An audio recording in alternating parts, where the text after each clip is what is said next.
Stone dictation dictation 5 second बाद शुरू होगा। Ready start.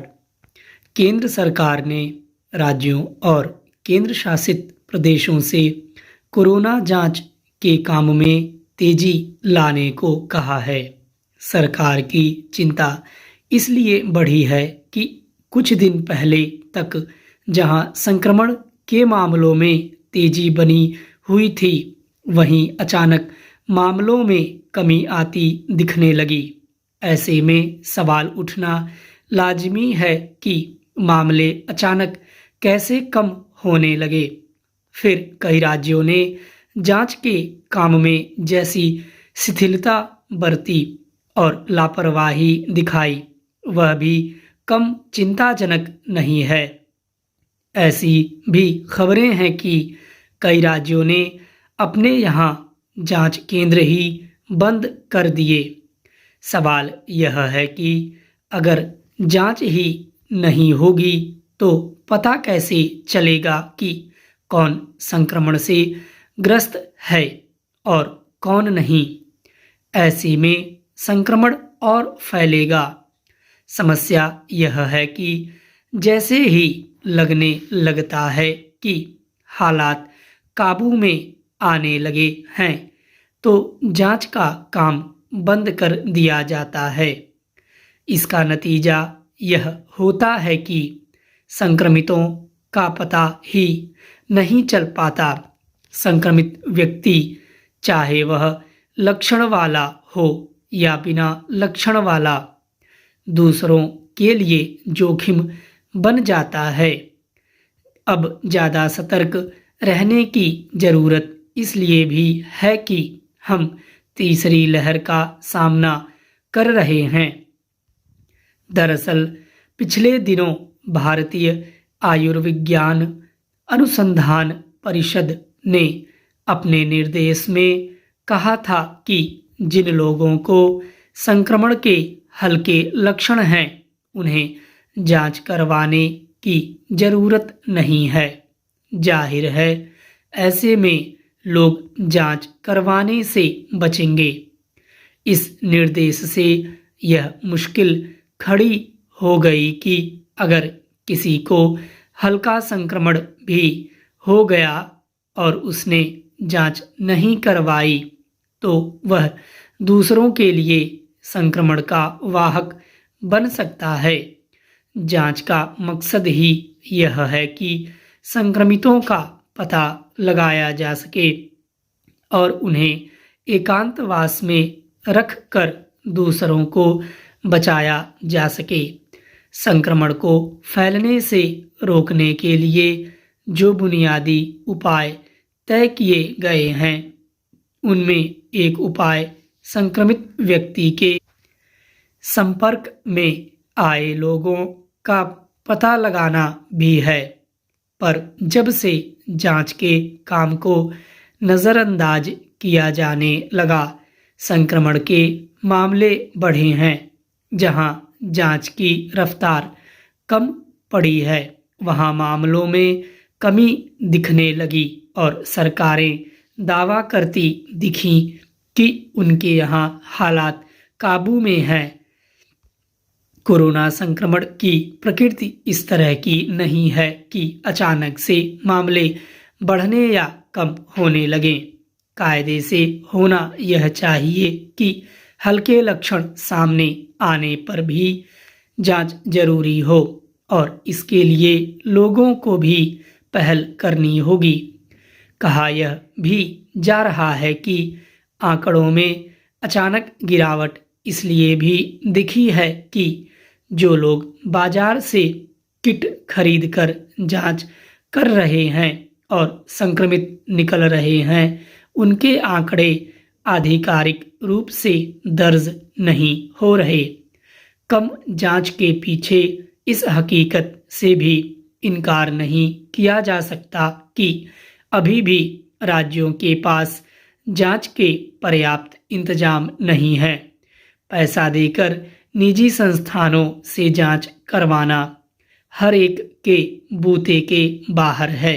इसलिए सरकारों को अब अपने स्तर पर भी जांच का दायरा बढ़ाना होगा, खास तौर से घनी आबादी वाले इलाकों में। महामारी का संकट अभी जस का तस है। संक्रमण का रोजाना का आंकड़ा 2,80,000 से ऊपर बने रहना खतरे की घंटी है। यह भी तब है जब सरकारों का ज़्यादा ध्यान सिर्फ शहरी इलाकों पर है। गांवों की क्या हालत है कोई नहीं जानता। कुल मिलाकर मौजूदा हालात से निपटने के लिए जांच बढ़ाना ही सबसे बड़ा उपाय नजर आता है। कोविड महामारी का शिकार हुए लोगों के परिवार वालों को मुआवजा देने में हीला हवाली पर सुप्रीम कोर्ट ने राज्य सरकारों को उचित ही फटकार लगाई। यह फटकार इसलिए आवश्यक थी क्योंकि ज़्यादातर राज्यों ने सुप्रीम कोर्ट के उस आदेश का सही तरह पालन नहीं किया जिसके तहत उसने निर्देश दिया था कि महामारी से मरे लोगों के स्वजन को कम से कम 50,000 रुपये मुआवजा दिया जाए और उन बच्चों के लिए विशेष योजना लाई जाए जिन्होंने माता या पिता अथवा दोनों को ही खो दिया है।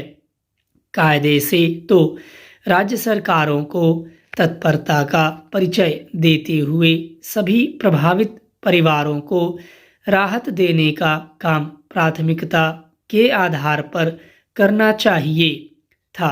यह खेद की बात है कि इस नैतिक दायित्व और साथ ही मानवीय कर्तव्य का पालन करने में तत्परता दिखाने से इनकार किया गया।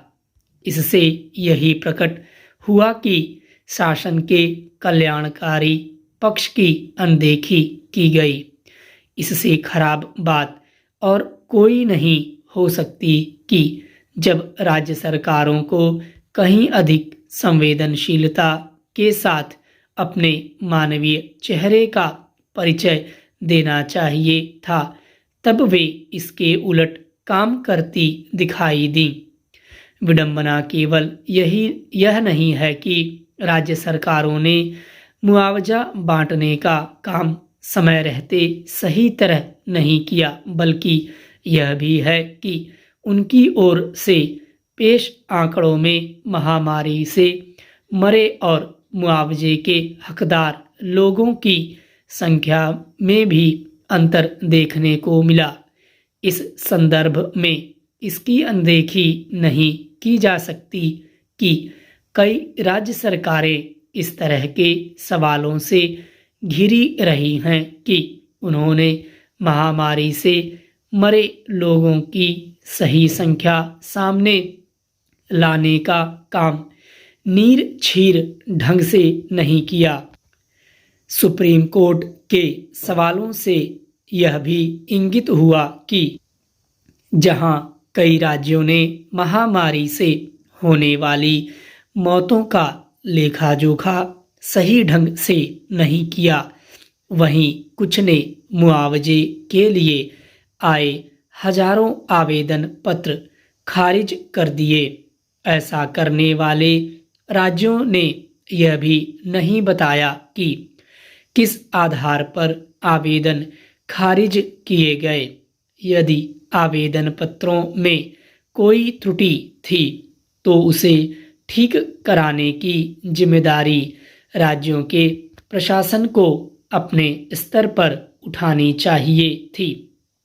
आवश्यक केवल यह नहीं है कि सुप्रीम कोर्ट की फटकार के बाद राज्य सरकारें महामारी से मरे लोगों के परिवारों की सुधि लें, बल्कि कोरोना से हो रही मौतों का समुचित रिकॉर्ड रखने की ठोस व्यवस्था भी करें।